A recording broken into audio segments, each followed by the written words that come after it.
I am Clark Blaise. I'm from San Francisco and from New York, and before that from Iowa City, and from before that Montreal, Toronto, Winnipeg, and before that Pittsburgh, the Deep South, Georgia, Florida. It's been a long life of a lot of moves and many countries, and I married an Indian author, Bharati Mukherjee. And so there's been India, and there's been Europe, and there's been the third world. So all of these things have been part of my life. Now I'm living in San Francisco, New York, and today we are celebrating the publication and the American debut of my latest book called The Meagre Tarmac, which is a collection of short stories that I hope gives the sense of a full communal novel of Indian immigrants in North America. And their attraction to come here in the first place, and their attraction to go back to India as they age and face retirement.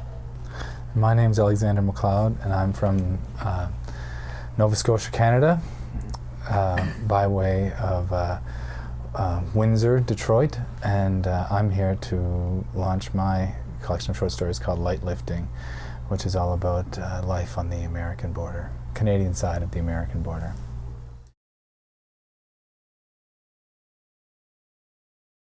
My book is full of strange, fairly tense moments that unfold. Some of them rather, what would they be called? There's some strange moments in there. Some kids race a train through a tunnel beneath the Detroit River. Some kids jump off top of a hotel and dive into the Detroit River. There's some parents dealing with lice. There's some boys playing ball hockey. And so many of the questions that I get are always the truth or fiction question, where people are saying, well, how did it feel to dive off the roof? And I always have to answer kind of delicately about how we make things up and how we draw from things that actually happen to us. I'd say that's the question I get the most. The question I get the most is, how did you survive the train? So that's how it's been for me anyway. That's a pretty good question to ask, because then people are really obviously attracted to the story, or at least caught in the story, so much so they think that it had to have happened. Well, that's So you either say that it's good news, that it's a compliment that they're worried about that, yes, or it's bad news because they don't think that it can be fiction. Yeah. When I was a young writer, when I was beginning out, I was thought to be totally an autobiographical writer. That everything I had was a French-Canadian father, an English-Canadian mother, and the conflict between them, and the two worlds were clashing, and the poor little boy in the middle was having to choose between the two and mediate between the two.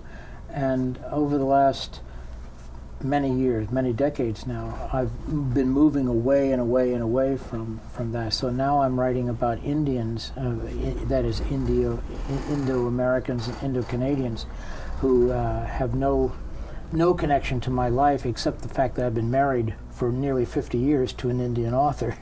And so I do know India, and I do know, have known a lot of Indo-Americans and the world that they come from, which attracts me enormously. And I felt that these characters whom I'm writing about were like actors who had been off stage just waiting for their cue to come on stage. I really felt I didn't have to invent too much for them, because they came to my mind fully formed.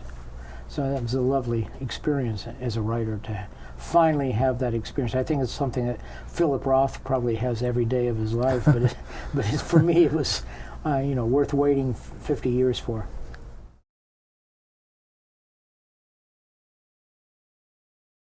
No, I've never had a quiet place, except when I was very young. When I was starting out, I was a nighttime writer, so I wouldn't start until about 11 in the evening, and I would write till about 4 or 5 in the morning, because we had a child almost immediately, and we had all those commitments to life. But now I can write anywhere, anytime, under any condition, I think. Yeah, I have the small kid. It's not. He has 3 kids. Yeah, it's not a past tense memory for me. So, I don't have a quiet place either. But I can't I can't write under any conditions. I just try when the opportunity presents itself, I try to fill it in as best I can. And so that means it takes me a long time to get anything done. That I can hardly ever get like that kind of whatever, that fortress of solitude. I have never been there. So you're in that situation that every young writer faces. I mean, you're young, you're a father, you're a husband, you're a professor. All of these things are happening at once, and you're trying to create the solitary art. Not easy. You know all about that. Not easy. But you know about that. It gets better. Oh, it yeah. gets better. Really? Yeah. Okay. They get older. They leave. You still worry about them. They're gone. Okay. Right? Yeah, I try to cut as much of a backstory as I can. It starts to me always with a backstory, that there's always something prior to the action that I want to get down, and then I realize, no, if I'm true to the action of the story, the backstory will explain itself, and you can handle what had been 2 or 3 pages of backstory in maybe 1 or 2 paragraphs somewhere in the story.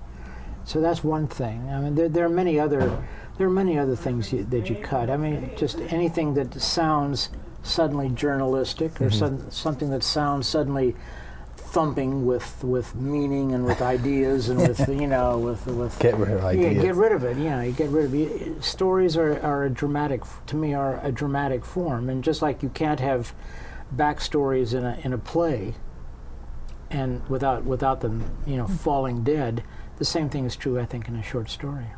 It takes me so long to build them, kind of one paragraph at a time, that I'm always hanging on to the paragraph. So I rarely cut, but I feel like I take a long time with my choices when I'm putting them together the first time. So I have never written drafts of a story. That's just one of my... I'm always kind of just trying to get the sound right. So I'm always sort of saying them. And then if they sound right, the extraneous stuff will almost never pass the sound test, because as soon as it sounds as soon as it sounds journalistic or sounds expositional. Yeah, here I will now impart information to you about the family tree. Same sort of thing. Like when I can show it to you by some relationship, some action. So I don't have tons of pages on the cutting room floor, but I never wrote them. I guess like there was a tense moment in the production.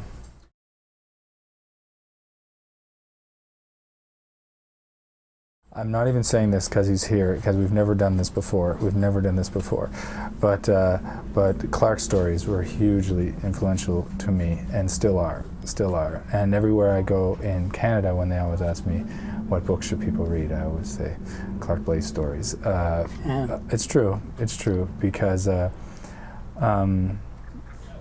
think it's interesting for us to be here in Iowa City, because it does touch on this cross-border nature of his work, which is fundamental, and it's maybe tangential in mine, but it's important to me too, that there's always this American-Canadian sort of purity test sometimes. So for Canadians, when they always ask us, like, you're always kind of supposed to say like 6 really good Canadians and be sort of nationalistic about it, and I think for Americans, they always have to be influenced by American literature too. And so when you have people who don't easily fit into one or the other camp, it becomes a more interesting discussion. It's just a more interesting discussion to say, oh, well, how about this guy? And they say, oh, you mean all those stories that take place in the South or in Pittsburgh or in India? How can those be good old-fashioned Canadian stories? And so it's just the conversation almost proves the point that they're interesting. Do you know what I'm saying? So they were always influential to me. Not to give you a. I think I just wouldn't want to answer. And then after that, eloquent. What can I say? After that, After that eloquent you have defense, to pick somebody else. Right. I mean, there are, but they're almost all international. What you call international, non-American, non-Canadian. I'm very much impressed was very moved by Isaac Babel, the Russian writer. I was very much, have always been under the spell of Thomas Mann, the German author. I've always been under the spell of Dubliners. These were the masters I knew. I was taught here at Iowa by Philip Roth. He was my first teacher, and he's always been an instructor, not just when I was in class, but thereafter. And my first teacher at Harvard was Bernard Malamud. And so these are authors that I've honored and tried to at least not betray in any way.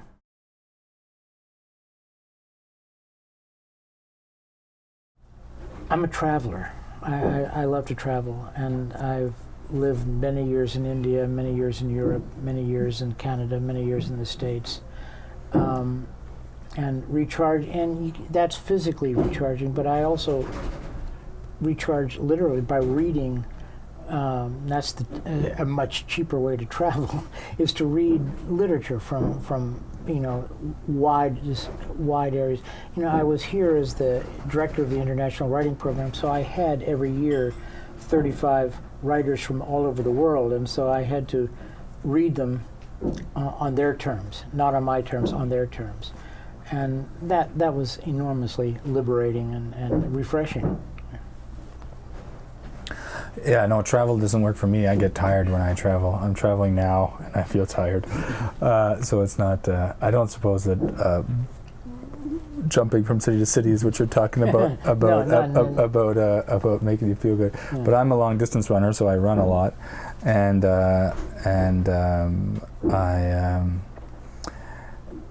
I come from a big family, and I have 3 kids. And so I spend an awful lot of time far, far away from literary things.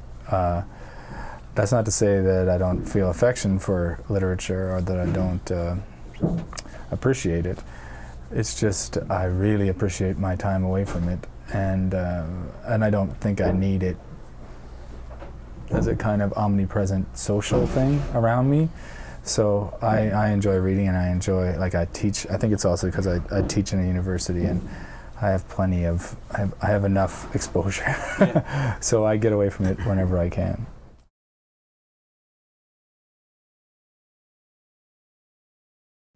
Yeah, there's lots of things that I've been thinking about, story ideas, and perhaps a novel that are ideas that have been sitting with me for a long time, and I have not attempted them. But I always think that the writer is writing even when they're not writing. Like by the time I get to the page on these questions that I've been thinking about, I think I'll be ready to go, because I am thinking them through. I was just thinking about. It's funny that you should ask that question. I'm saying, how am I going to do this?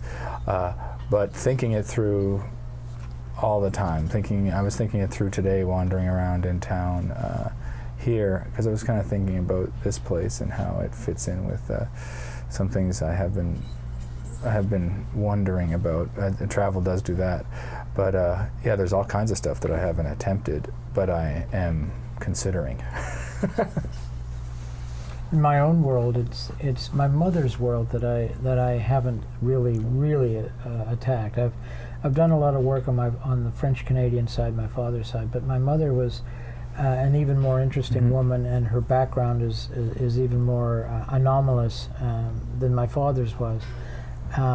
She went to Germany just before Hitler took power and went into the Bauhaus and was an artist, and had to leave when the Bauhaus was destroyed by Hitler, and then went to Prague and worked, and then went back to Canada, to Montreal, and met my father. And I haven't done justice to that world, because it's a whole shelf of history that no one has ever written, because no one knows that there was a Canadian in the Bauhaus. And that's something I want to do, and something it's still out there for me. But there are an awful lot of other things I want to do about French Canada. I would like to do a book about French Canadian and Franco-American life that is sort of similar to this Meagre Tarmac of Indian life. I mean, where 2 generations one from the mother country of Quebec and one from the foster country of Maine. New England, Yeah. Maine, Yeah. New Hampshire, makes much the same statement about what is America.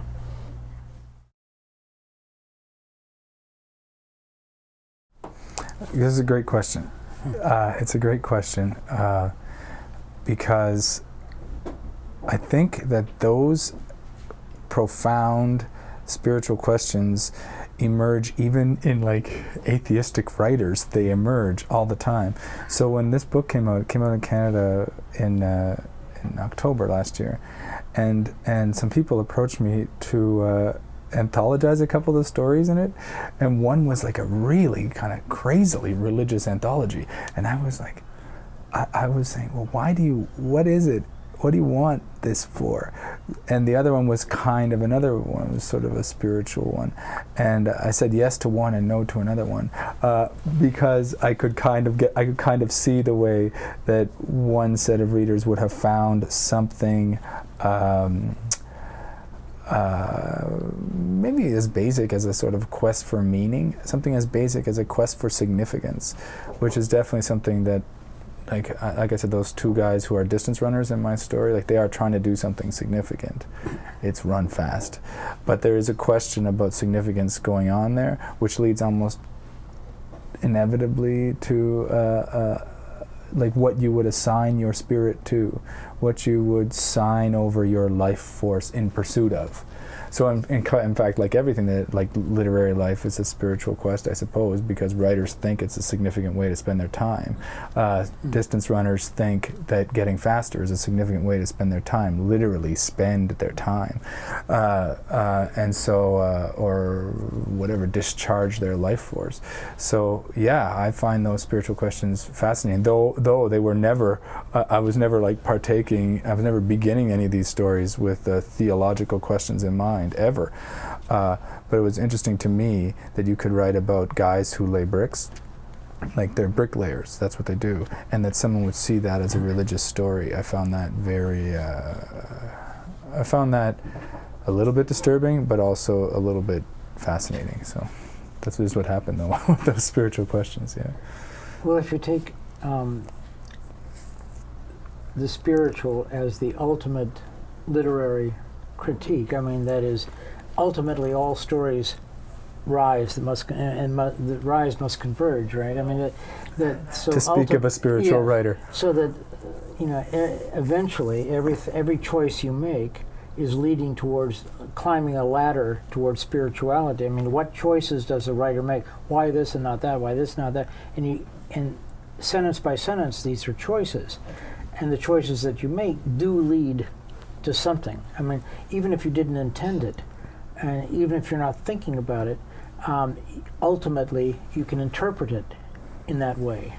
It's I wouldn't take it from myself that way, but I do understand how certain writers, in the 19th century you had Baudelaire, you had all sorts of, and then later on you had Joyce, you had Flaubert, who all looked upon writing as a spiritual exercise, as they were all part of the priesthood of writing, and that though they came from Catholic countries and from a Catholic tradition in a certain sense, they couldn't avoid that confrontation or that meaning, but it was there for them, and that even if they turned their back on it and sort of became anti-clerical, they were still being clerical in the sense that they were essentializing the act of writing into an act of religiosity or of commitment or of whatever you want to call it.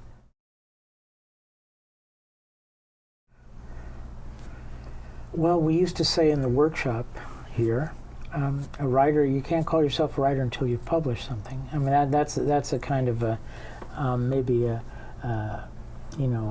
tautology of some way, that a lot of people call themselves writers, and then you say, oh, what have you written? And they go, oh, well, I haven't published anything yet. And then you say, But we realize that there are a lot of people who have the deepest of all commitments to writing, who just are writing for the drawer, or who have just, maybe they're too good, or maybe they're too prolix, or whatever it may be for the modern era.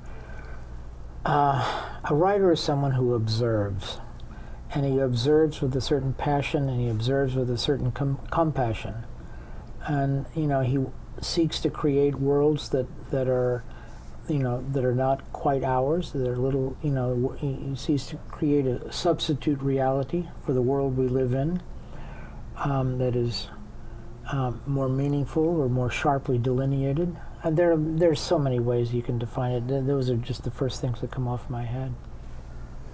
I always go at it from the other side. I'm always interested in readers. And I do think quite fundamentally, and it has to be kind of, at least, maybe not in the Iowa Writers' Workshop, but in the Writers' Workshops that I've been into, it has to be announced fairly forcefully that the reader plays this essential role. The reader. So I'm always there in my class saying, what's the reader going to get out of this? Like, I know a lot of writers who are, it kind of comes back to that, like they're so fascinated by themselves, and they think that these profound insights that they're generating at the journal have this innate, they have this great abstraction that's going to pull us all into it. But I always go back to Henry James, who's like, though I don't often go back to Henry James very often, but when I do, he has a great line. He says, the writer has only one job, and that is to be interesting. And the second you stop being interesting, the readers will tell you that. So I always say to the kids, like, you don't have to worry about your intertextual references to Joyce's letters, Yes. right? You have to worry about being interesting, because you're competing not against, like here, of course, you may be competing against all the other books in this, store. But you're also competing against Facebook. You got to be more interesting than Facebook. And so when I say that, you have to be more interesting than Facebook, because people could be doing something else. So a writer has to actually have something that is of value to readers. And that's how we'll recognize them. That's how we recognize them. And I always say, my other one is always like, you know who's going to tell me that you're a genius? Not you. Like readers will tell us. So the readers decide who the writers are. That would be my answer.